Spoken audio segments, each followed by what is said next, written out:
अस्सलाम वालेकुम friends and welcome back to another video. और फ्रेंड्स, जैसा कि आप जानते हैं कि मैं नीलम वैली के सफ़र पर निकला हूं और मेरा जो अगला टारगेट है, अगला स्टे का पॉइंट है, वो है ताओबट और ताओबट बाला।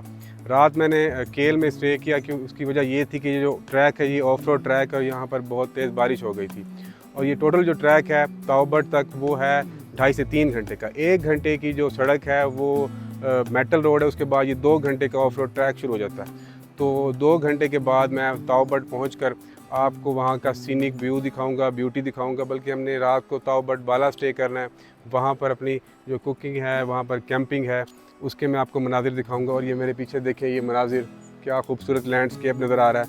और जहाँ मैं खड़ा हूँ यहाँ नीचे दरियाए नीलम बह रहा है। ये दरियाए नीलम ताओबट बाला से बहता हुआ ये सीधा ये हमारी पूरी नीलम वैली पे बहता हुआ आगे गुजरता हमारे दूसरे दरियाओं में शामिल होता है। आगे चल के अपने ताओबट बाला के एडवेंचर में मिलते हैं।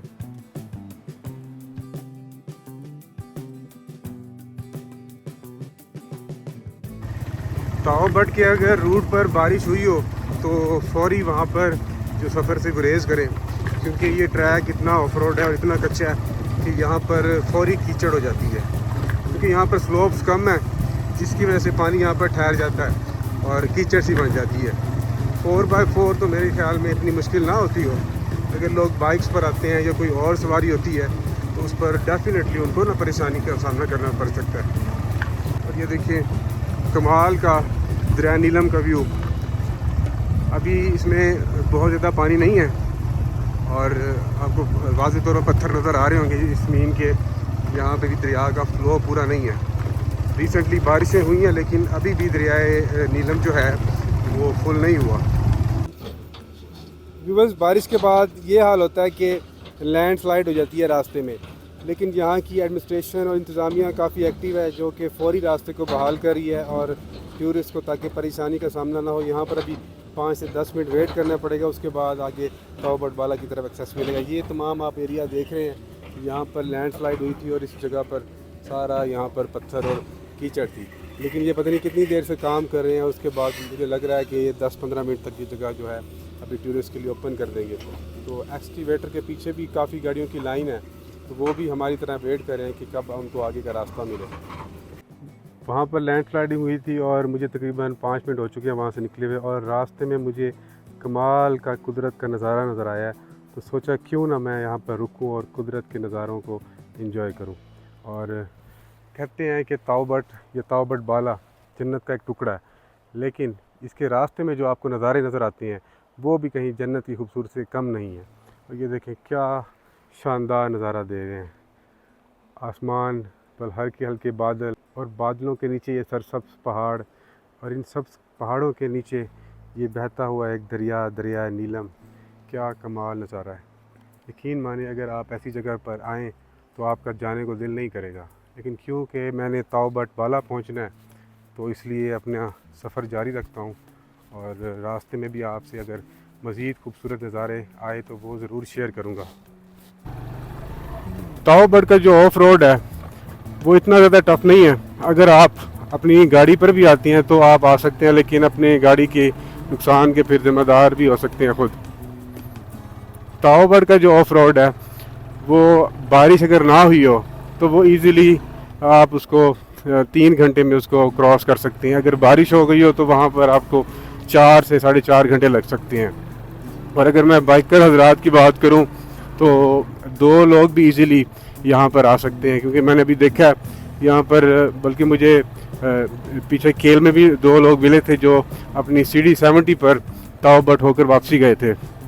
सो इजीली आप लोग यहाँ पर अपने बाइक पर डबल सवारी करके आ सकते हैं, लेकिन मैं इसको रिकमेंड नहीं करूँगा कि आप डबल सवारी पर आएँ, क्योंकि पथरीले जो इलाके होते हैं वहाँ पर वेट की वजह से टायर पंचर होने के चांसेस ज़्यादा होते हैं।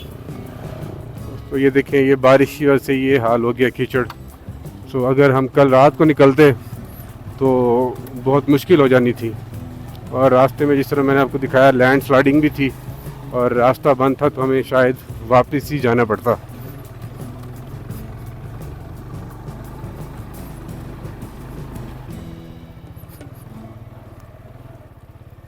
अब ये देखिए मेरे सामने, मैं आपको दिखाता हूँ।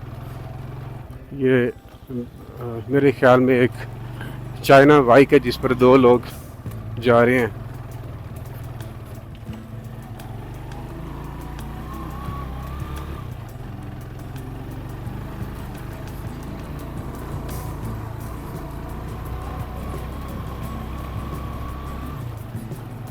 हाँ जी 70 चाइना है और देखें इजीली जा रहे हैं। लेकिन जो दूर से आते हैं वो मेरे ख्याल में 2 सवारी नहीं करनी चाहिए, क्योंकि आपको साथ सामान भी कैरी करना पड़ता है।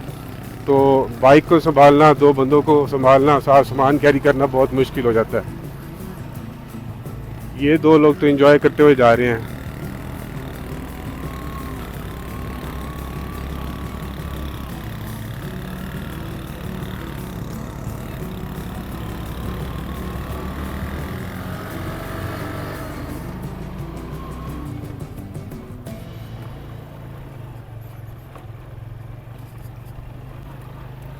ताओ बट पहुंचने के लिए अभी 8 से 9 किलोमीटर बाकी हैं। और अगर आप पहाड़ों में जा रहे हो और आप इस तरह की ऑफ रोड जगह पर ड्राइव कर रहे हो तो आधा घंटा आपको इजीली लग जाता है।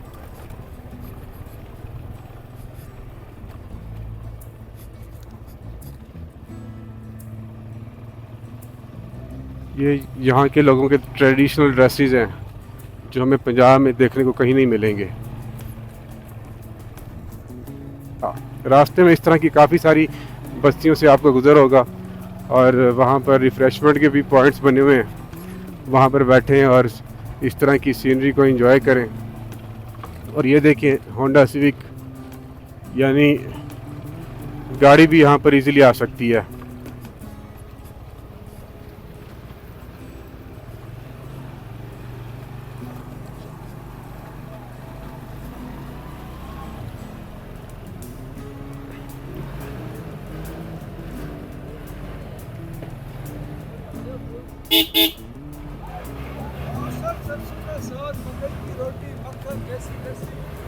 बस भाई कह रहे थे भाई यहाँ पर मकई की रोटी, देसी मक्खन और लस्सी दस्तयाब है। और ये आपको एक चीज़ बताता चलूँ कि ताओ बट का जो इलाका है या ताओ बट बाला है, यहाँ पर लाइव स्टॉक आम है, भेड़ें बकरियाँ और गायें आम हैं। तो ये इस इलाके में अगर आप आएँ तो रास्ते में डिफरेंट जो होटल है वहाँ पर लस्सी आपको हर जगह दस्तयाब होगी। और इस भाई ने इस होटल पे मकई की रोटी का भी बता दिया, मक्खन भी दस्तयाब है, लेकिन मक्खन और लस्सी ज़रूर ट्राई कीजिएगा। यार छोटे भाई यहाँ से लस्सी कहाँ से मिलेगी? होटल है? अच्छा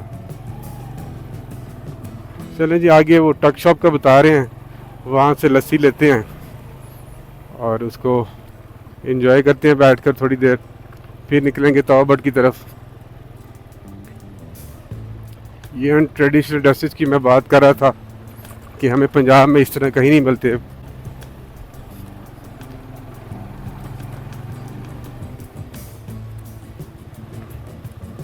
ये एक सस्पेंशन ब्रिज बना हुआ है और इसके पार पाकिस्तान आर्मी की चेक पोस्ट भी बनी हुई है। ये मे भी किसी गांव को साथ मिलाती होगी, क्योंकि ये इलाका एलओसी के करीब है। सो आर्मी की चेक पोस्ट आपको डिफरेंट जगहों पर नजर आएंगी।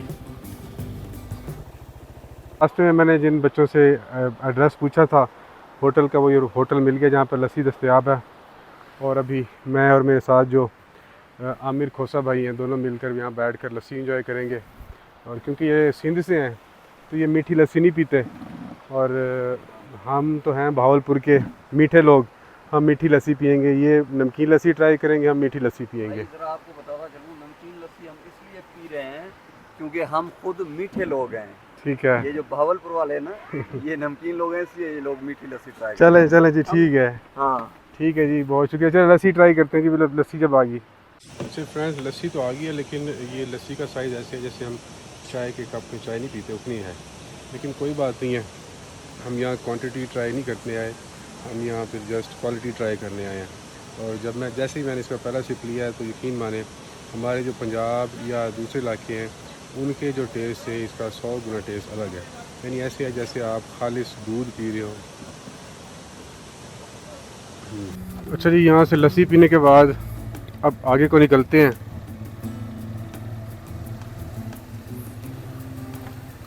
और इस तरह की छोटी छोटी वाटरफॉल्स जो हैं वो आपका हर जगह सामना करेंगी। ये ताओ बट बाला के रास्ते में जो वाटरफॉल्स आती हैं, अगर आप लोगों ने नारायण का खान या बाबूसर टॉप वाली साइड पर सफ़र किया हो तो उनकी निस्बत ये छोटी वाटरफॉल्स हैं, तो इनसे घबराने की ज़रूरत नहीं है। चाहे वो गाड़ी है चाहे बाइक है, वो इजीली क्रॉस कर जाएंगी ये वाटरफॉल्स को।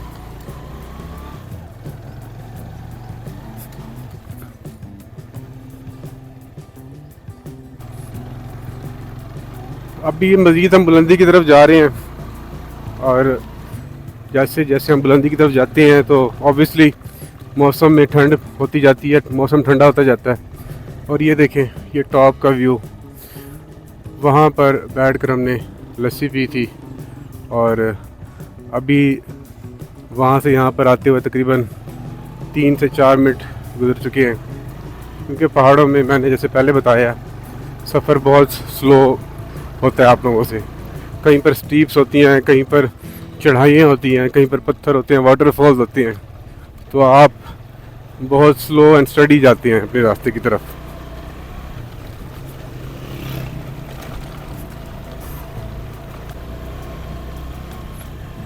जहाँ पर मौका मिले, रोड सीधी मिले, वहाँ पर टाइम नहीं वेस्ट करना चाहिए और दौड़ा दें अपनी गाड़ी को। लेकिन साइडों पे खाइयों का भी ख्याल रखें, खाई से ज़रा हट के ड्राइव करें।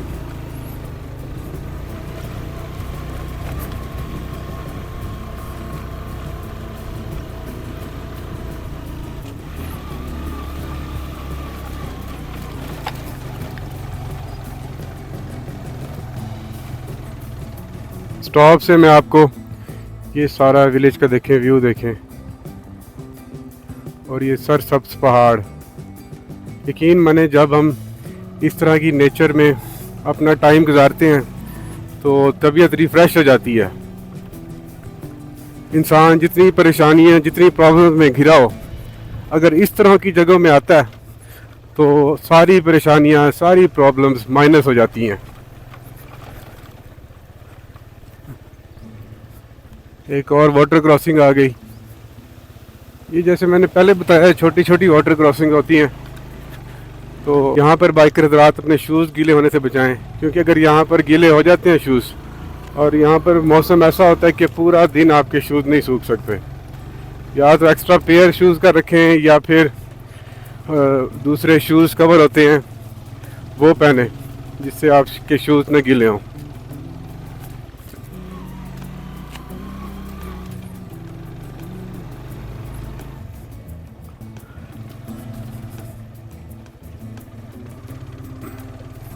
ये एक और गांव देखें, यहाँ पर भी लोगों की एक बस्ती है, और बस्ती में जिसको जितनी जगह मिली है वहाँ पर उन्होंने अपने जानवरों के लिए चारा उगाया हुआ है। यहाँ पर जानवर आम है, लेकिन यहाँ नज़र इसलिए नहीं आ रहे। एक जगह है शॉन्टर वैली, वहाँ पर ये लोग अपने जानवर भेज देते हैं कि वो मैडोज़ हैं, वसी और रीस चरागाहें हैं, जहाँ पर मैंने इंशाल्लाह कल जाना है। वहाँ पर उनके कैटल्स भी दिखाऊंगा, उनका रहन सहन भी दिखाऊंगा। उस जगह पर ये अपने जानवर भेज देते हैं रेवड़ की सूरत में, और जब बर्फ़ पड़ती है तो वो जानवरों को वापस अपने इन इलाकों में ले आते हैं।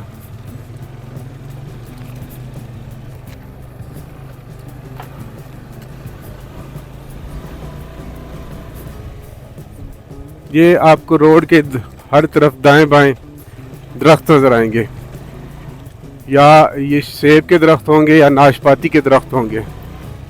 कश्मीर में सेब और नाशपाती आम है, और इसके अलावा यहाँ पर ड्राई फ्रूट्स में अखरोट आम पाया जाता है, जिसका सीज़न अब शुरू है।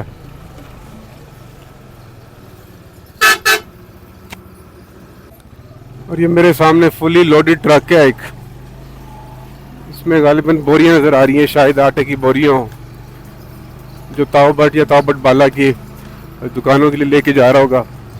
लेकिन ये इतना बड़ा ट्रक है कि जब तक मुझे जगह नहीं देता मैं शायद साइड से क्रॉस ना कर सकूं, क्योंकि मेरी राइट साइड पर खाई है और मैं कोई रिस्क नहीं लेना चाहूँगा।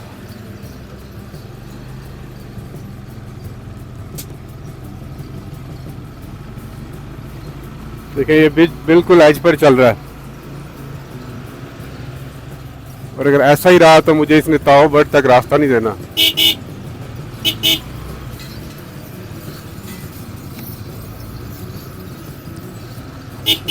हॉर्न देके कोशिश करते हैं शायद भाई रास्ता दे दें।